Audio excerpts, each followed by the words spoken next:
In this video, we will generate a QR code to start a text messaging conversation, including with interrupt keywords. The goal is to offer participants a code that pre-fills their starting text message, including the phone number. Let's say you want a poster or a sign like this.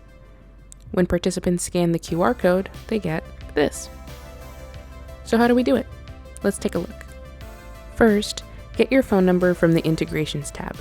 If you haven't yet connected a phone number to your activity, pause here and take a look at our tutorial titled Publishing and Catching Errors. Second, we need the message. We used the following. Now both the number and the starting message get pasted into a free QR code generator. Linked below is the one that we used. Select the SMS option, paste in the phone number, and then paste in the pre-filled text message that will appear on the participant's phone. Once you're done, click the Generate QR Code button. On the right-hand side, you'll see your new QR code along with some options for adding a frame, changing the shape, or adding a logo. Once you're finished there, click on the Download button and pull the file into your draft poster.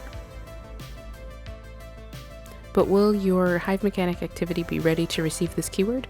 Let's make sure it looks for the keyword at all times using what we call an interrupt keyword, as found in video tutorial number 3. Test it by opening the camera on your phone and pointing it at the QR code. And that's it. We now have everything we need to generate and use interrupt keywords with QR codes.